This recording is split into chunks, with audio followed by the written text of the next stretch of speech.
Hey, this is Gavin from Bush, and you're listening to 89 FM, the Radio Rock. Fala galera, beleza? Eu sou o Wendell Correia e fiz mais uma entrevista para 89 a Rádio Rock, aqui de casa mesmo, em home office, né? A gente está evitando ali a galera se juntar na Rádio Rock durante essa quarentena para evitar a propagação do coronavírus. Você já está sabendo o que está acontecendo aí. E dessa vez eu entrevistei o Gavin Rossdale do Bush, eles que vão lançar um novo álbum em julho, o The Kingdom, álbum que já lançou algumas músicas aí, tá bem legal esse álbum. Você acompanha as notícias aí no radiorock.com.br também. E nessa entrevista ele falou bastante sobre esse novo álbum, bem interessante. Ele falou que vai encaixar certinho no momento que o mundo está passando, né? Esses protestos e também essa loucura que está sendo viver nessa quarentena o mundo inteiro aí. Falou que vai encaixar perfeitamente. O álbum será lançado no dia 17 de julho. Ele falou um pouco sobre isso. Falou sobre o racismo também, né? Os protestos que estão acontecendo. Black Lives Matter, depois do que aconteceu ali com George Floyd, né? Também você com certeza já está sabendo o que está acontecendo e viu as notícias sobre isso. Ele falou também sobre a visita que ele fez na rádio quando ele tocou com o Bush ano passado, né? Ele fez uma turnê, o Bush e o Stone Temple Pilots fizeram uma turnê, passaram pela rádio, deram entrevista no Balacobaco e no Sofá 89 com a Luca. Foi bem legal também. Tá tendo aulas de guitarra, ele falou um pouco sobre isso também. E mais um monte de coisa, a quarentena, deu entrevista na casa dele em Los Angeles. Então confere aí essa entrevista com o Gavin Rossdale do Bush para 89 a Rádio Rock. So how are you, Gavin? I'm good. How are you doing? I'm fine too. So where are you now? I'm at my house in Los Angeles. Just getting your volume up. I'm at my house in LA. Okay, that's great. And how have you been passing this quarantine and this lockdown?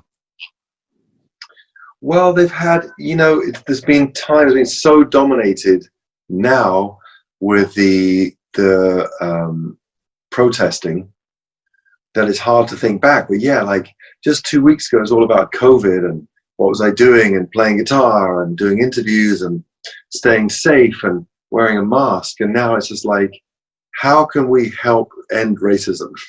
It's completely... I mean, living here in Los Angeles, last night, there's no helicopters and police and marchers, and all the stores on my street down the road are all boarded up. Black Lives Matter, and everyone very motivated to help this situation. What do you think people can do to help the situation? Oh, Jesus. I don't know if we've got enough time, but I mean, it's just like rebuild society, rebuild the judicial system, make sure that education and is equal opportunities and federal funding as opposed to local funding, so that all schools are built equally with great teachers and things like that. And then at the top end, really make sure that we have a chance in November to vote, and people are either going to choose to have a president that unites the country or divides the country. And that's everyone's choice. So I don't know what everyone's thinking, but I think it should be quite straightforward. And you guys are going to release a new album, The Kingdom, on July. Yeah. Is this theme on the album? Are you talking about something like that? Yeah, the whole thing is about the kingdom. Was meant to be a place, a sanctuary for like-minded people who cared about the planet, cared about each other, weren't judgmental. So 100,000% that includes not to be racist. I'm talking about progressive minds. That solve problems, medical solutions, scientific solutions, beautiful painting, great artwork, poems. Libertarianism, I just love that, and that's what I thought about. And now the world needs it more than ever. So weirdly, this, I don't know what songs you've heard, but it's a lot of songs that really fit right now. It's quite strange how the kingdom just feels like the you couldn't. If I just experienced what's happening, then written about it, you'd hear it in a year. You know what I mean? I got to write the songs. They got to be good. I got to put the band on them, mix them, master them. You know what I mean? It's a long process. So it's just so weird that these songs just fit like right now. Like if you need armor, mental armor, to help you, when you go about your business, it's like you're just going to fit this on, put that record on your headphones, and you're going to feel strong and powerful. And it's full of struggle and deep, dark water, but it always corrects itself. It corrects itself, and we find our way. You know? So this is good. It's going to fit very well for this moment on It Earth. fits so weird. It's like I'm a genius. Like I'm a genius to have thought of that this is what we need. And I didn't. But I did. I would never say I'm not a genius by any. What I mean is that I already felt this need in society. You know, it's like I already sang race wars, Star Wars, planet wars, mind wars. That's all in bullet holes. Like, we're aware of it. It's not like it's the first time we've heard about, you know, there's Eric Garner killed 5 years ago. Just didn't do anything about it. It was just like fat and lazy and didn't do enough to change it. Just sang about it. That's not enough, you know. Sing about it, just help out a little bit. So only can help out a little bit. Reasonably, you know, support these organizations that help, you know, give money, donate. My brother's keeper, which is the Obama thing after Trayvon Martin. You know, it's like a young kid killed for having Skittles in his pocket. You know, and that guy got off free. George Zimmerman just got off free. Vigilante cop, you know, shoots a black kid. You know, I have a 14-year-old boy. Trayvon was like 15. It's like shooting my kid if he was black. You know, when people are going through that, it was just like enough. And so it's such a deep time, amazing time in history, and I just hope we start to get it right. Yeah. And you were supposed to release on May, it was pushed back to July. Why did you guys have to postpone for 2 months later? I don't know, nothing to do with me. I can't stand drifters. You know what a drifter is? A drifter is someone who fucking tells the label what date to bring the record out. Like, I just don't know that stuff. I don't know. Yes, May. It's not May. It's July. It is. I found out on a call doing press. I was like, oh, it's coming out in May. They're like, no. They text me from the office going, no, it's July. So I don't know. You know, when's the right time? You know, you try and get a chance to do promo. So I'm really happy and thank you for talking to me, because it's really good to promote the record so people know it's coming. But you get the promotion right. It doesn't matter to me. I don't care what month. I don't care when. It's just my favorite records. I could never tell you when they came out. If you said to me your top 10 favorite records, I couldn't name them if you had a gun to my head, like the day. Oh, this was February, that was March, I have no idea. This is my favorite records, but you just want to get a chance to talk about them and coordinate that, and that's why we have specific release dates, I suppose. And July has given me a chance. Like, there's no accidents. I'm not bothered. I haven't lost 1 minute's sleep of May versus July for release. And I read on the internet you were studying guitar with a teacher. Is that right? Studying what? Guitar. Well, first off, always be careful about the internet, because you can never believe what you read on it. But yeah, I still study. I'm doing my lesson. I realize I'm late now, so my lesson's going to be late today.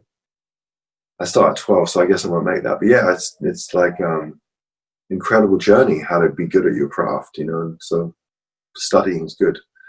There's so much I don't know, you know. So learning that, and it's fun. That's great, and also a great lesson for all of us. You are a rock star, a huge musician, know all over the world, and still study, man. This is great news for us. Yeah, it's really good. I always wanted to play classical guitar, you know, and it's fascinating to play it, and it's starting to sink in. At first, it's very hard, the fingering, so specific, you know, and it was hard. But now I start to feel better and play better, and just all the time, there's so much to improve on all the time. I mean, you'll never be as good as I'll never be as good as the great guitar players, never. So it's quite easy for me there's lots of space to improve. You know? I have a lot of headroom, more headroom than I'd like, but I have it. So that's it. And you were on a radio station when you were in São Paulo last year. I don't know if you remember. Yeah, I do, because the guy gave me a really amazing sweater. I walked in, I did an interview with this lady, Luca, and her husband. I walked past him in one of the radio stations, one of the interviews I did. He was wearing this great sweatshirt with looked like wool, like fluffy black wool. I was like, wow, that's really cool, man. Did the interview with his wife. He came in and gave it to me. Literally gave me the sweater off his back. I was like, don't be ridiculous. He goes, no, my friends, their company. I told them we really like it, so please have it. So I was like, okay. So that was Sao Paulo.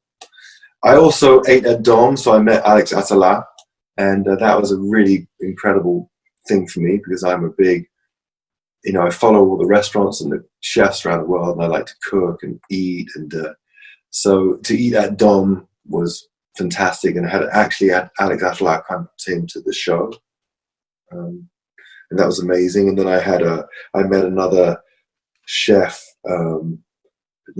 Chef Leo, and I ate at his restaurant, so it was amazing. So I had amazing food there in Sao Paulo, amazing food. And you talking a lot about how much you love to play, be on tour. How much are you missing it? Well, I'm not missing it because I understand what's going on. I don't spend my time in regret, So I do kind of miss it, of course. There's been times, but I more looked at the perspective of like, wow, I've been traveling since 1994. I've always known. I always was leaving. I come to your house for lunch, and but I always know I'm leaving and I'm going somewhere else, And I always had a tour booked. Always. Okay, no, in 2 months I leave. 3 months I leave. Even if I have a long break, I knew. And there's something about not leaving for a minute that's allowing me to really study guitar more than ever. Really focus on that, and it's a different life. And I think that as an artist, you have to have different lives all the time, a different life, a different feeling, a different experience. And then you identify with all these different situations and you write about them, and then you're even more honest or even more interesting, Even when you lie, you do more interesting lies. Yeah. And we have an interesting question we do know to artists and musicians on our radio station. What did rock and roll teach you? For me, it taught me to lose myself. I was probably uptight. When I first was a performer, I was not very good because I was a very uptight person, and I wanted to be fire, but I was probably like a damp cloth, And it took me a while to unravel and to let myself be myself on stage, to the point where now I'm just like incendiary the whole time. Even if I'm standing still, I'm still like born to be on stage and to perform, and I love that. Like I'm at my the simplest version of myself is on stage, and so I do miss that a lot. But I know that it's so honest; it's always going to be there, and like I'm just going to do it like next year. Next year, I'm not going to lose it. It just is what it is, So last question. I watched some of your lives where you were cooking. Are you cooking a lot on this quarantine? Yeah, it's like one of my deepest, darkest passions is to cook. Yeah, I love it. I love to cook. Okay. Thank you very much for our time, Gavin. I appreciate it. Look forward to see you guys in Brazil soon again. Okay, thank you. Okay, for sure. Thank you. 89, a Rádio Rock.